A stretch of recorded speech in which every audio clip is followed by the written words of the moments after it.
की वीडियो का टॉपिक है सीड जर्मिनेशन। तो सीड जर्मिनेशन किसे कहा जाता है, इसके लिए हम अपने सामने एक तस्वीर ले आते हैं। तो इस तस्वीर में हमें एक पौधा उगता हुआ नजर आ रहा है। यानी जब एक बीज से एक पौधा बनता है तो इस अमल को क्या कहा जाता है? इस अमल को कहा जाता है सीड जर्मिनेशन। तो सीड जर्मिनेशन में क्या होता है?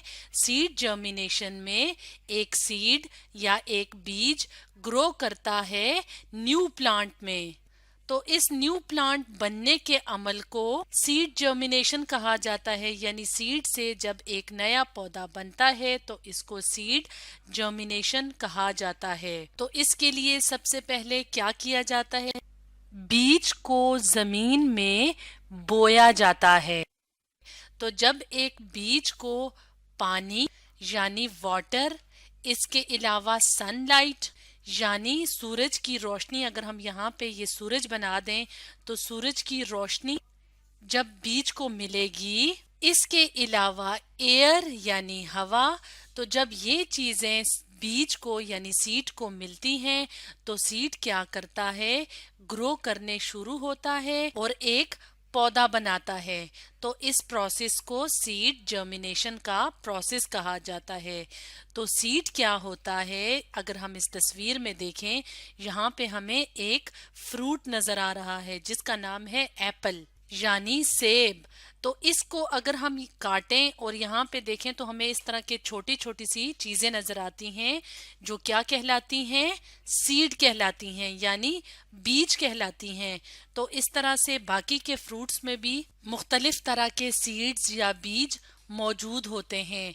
तो अब हम देखेंगे कि जो सीड जर्मिनेशन का प्रोसेस होता है उसमें कौन कौन से स्टेप्स होते हैं, या हम यूं कहें कि सीड जर्मिनेशन के प्रोसेस में कौन कौन से मरहले होते हैं, उसको हम वन बाय वन करके डिस्कस करेंगे।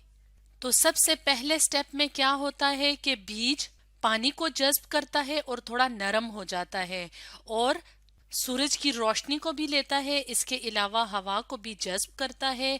तो उसके बाद क्या होता है? उसके बाद सीड ग्रो करने शुरू हो जाता है। जैसे कि अगर हम यहाँ पे इस फर्स्ट स्टेप में देखें तो क्या हो रहा है? हमें बीज के अंदर से छोटा सा सब्ज रंग का एक हिस्सा बाहर को निकलता हुआ नजर आ रहा है। जब बीज इस तरह से हो जाता है तो इसका मतलब है कि अब बीज क्या करेगा? ग्रो करना या बढ़ना स्टार्ट होगा और इस ग्रोथ का एंड क्या होगा? एक पूरा नया पौधा। तो सबसे फर्स्ट स्टेप पे क्या होता है? बीज ग्रो करना शुरू होता है जब पानी, हवा और सूरज की रोशनी बीज को सही तरीके से मिलती है। इसके बाद हम अगले मरहले पे आते हैं।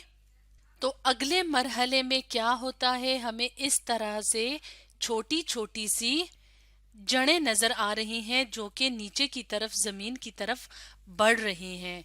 तो अगले मरहले में क्या होता है? बीज के अंदर से रूट या जड़ निकलती हुई नजर आती है। जैसे कि हम यहाँ पे देखें, अगले स्टेप में देखें तो ये क्या है? ये एक जड़ है जो कि क्या कर रही है? बीज के अंदर से निकल रही है।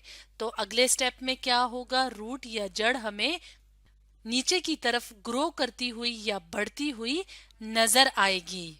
इसके बाद जैसे जैसे वक्त गुजरता है तो ये जड़ साइज में बड़ी होती जाती है और हम मूव करते हैं तीसरे स्टेप की तरफ, यानी सीड जो है वो अब अगले मरहले में दाखिल हो गया है। तो अगले मरहले में क्या होगा? अगले मरहले में शूट पुशेस अप, यानी ये वाला जो पार्ट होता है ये जमीन की सतह से बाहर की तरफ आता है और ग्रो करता है यानी साइज में बढ़ता जाता है। तो शूट इस तरह की सब्ज रंग की डंडी सी होती है जो कि बाद में पौधे के मुख्तलिफ हिस्से यानी स्टेम बनाती है जिसे तना कहा जाता है, और इसके बाद इसी तन्ने के ऊपर लीव्स यानी पत्ते भी यहीं से इसी पार्ट से उगते हैं। तो शूट कौन सा हिस्सा होता है? शूट یہ والا حصہ ہوتا ہے اور یہ ہمیں کب نظر آتا ہے؟ جب سیڈ جب جرمینیٹ کرتا ہے اور اس جرمینیٹنگ سیڈ سے جب چھوٹی سی سبز رنگ کی ڈنڈی زمین کی سطح سے باہر کی طرف آتی ہے تو اس کو ہم کہتے ہیں شوٹ. اور جیسے جیسے وقت گزرتا جاتا ہے تو اس شوٹ کے اوپر چھوٹے چھوٹے ہمیں پتے نظر آتے ہیں. تو اس کا مطلب ہے کہ شوٹ کے اوپر گرین کلر کے یا سبز رنگ کے پتے بھی اگتے ہیں.